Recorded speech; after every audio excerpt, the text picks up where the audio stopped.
C'est aux frontières du pays, au Maroc et en Tunisie, que s'est constituée l'armée des frontières. Contrairement à l'armée des maquis, celle-ci n'était pas engagée dans des opérations de guerre.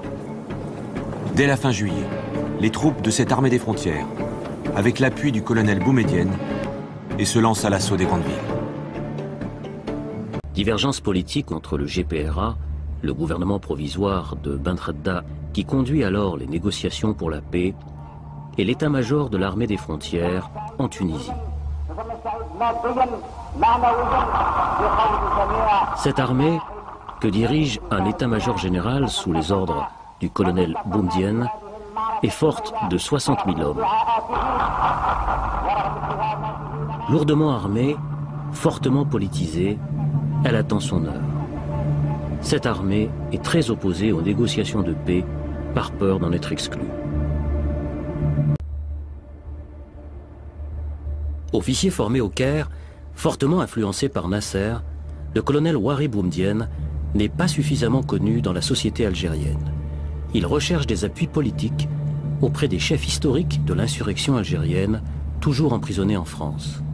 Ils avaient envoyé Bouteflika pour recruter un historique. Ils voulaient d'abord convaincre Boudiaf de les rejoindre, mais Boudiaf leur a dit qu'est-ce que c'est que cette initiative que vous prenez au moment des élections, vous divisez le pays, au moment où il fallait être sur une position de force dans la négociation. Il a été très dur à l'égard de l'état-major. Donc, out. Bouteflika a éliminé Boudiaf. Et ils se sont rabattus sur Ben Bella. Sans Ben Bella, je ne pense pas que l'état-major de Ghardé Mao aurait pu réellement s'imposer. Il avait besoin d'une tête politique qui passe, et Ben Bella passait depuis des années comme étant le leader politique du front. Alors, sous la bannière de Ben Bella, l'état-major pouvait se placer. C'était la lutte pour le pouvoir qui avait commencé déjà lorsque les 5 étaient en prison, dont le président actuel Bouteflika servait d'agent de liaison. Il a été vendre un coup d'État, Boudiaf l'a refusé. Il a trouvé un preneur qui s'appelle Ben Bella. Bon, il a acheté le coup d'État. On connaît la suite. À l'époque, Ben Bella, il n'a rien compris dans la situation. Il veut le pouvoir, il peut s'arrêter là. Boumedienne, il a utilisé le Ben Bella comme pion, mais il la même chose. Et puis après 40 ans, on vit encore de la crise de 62.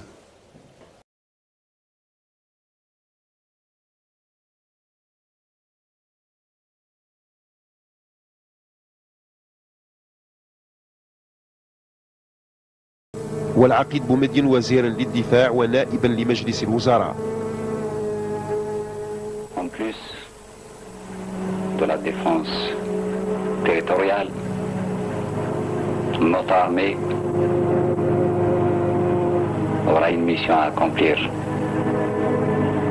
c'est-à-dire la participation effective à la construction de notre pays. L'Algérie, à cette époque-là, à ce moment précis, avait besoin d'une équipe d'hommes qui connaissent la réalité, qui n'a pas été déphasée, donc n'a pas été éloignée du terrain du combat, qui a connu une certaine continuité dans l'action.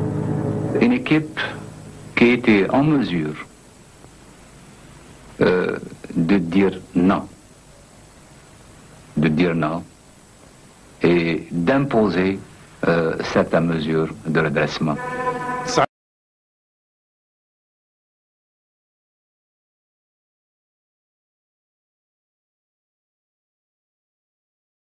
يعني في النهاية أن الجيش الذي جاء هو جيش الحدود، والجيش الذي انتصر على المجاهدين، على جيش المجاهدين هو جيش الحدود، وهذا جيش الحدود هو اللي تشكل من بعد منه الجيش الوطني الشعبي بكل ألم.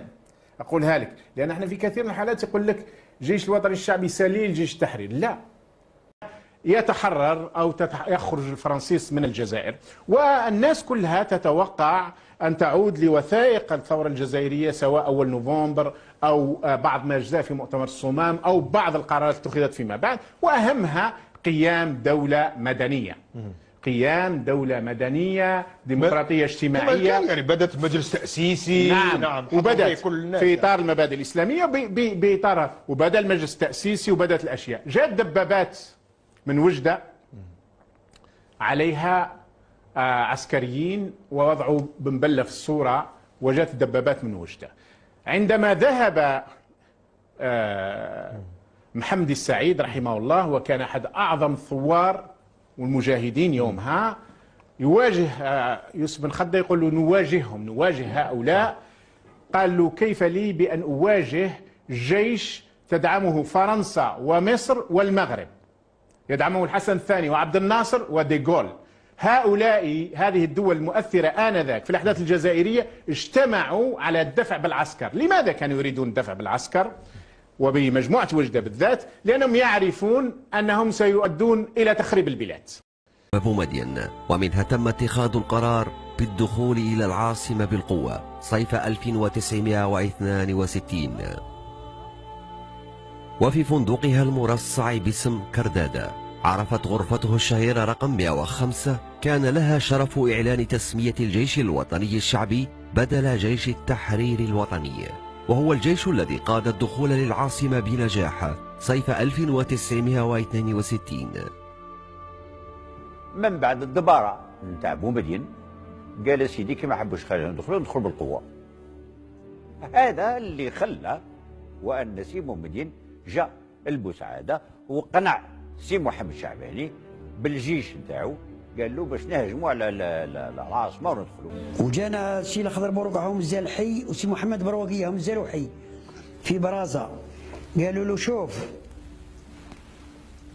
هو محمد بروقيه كوموندات تاع، قالوا له تعيا تندم سي محمد وراك تشوف النتائج. اكيد تحطمونا، ولكن والله غير هذو اللي يذبحوا.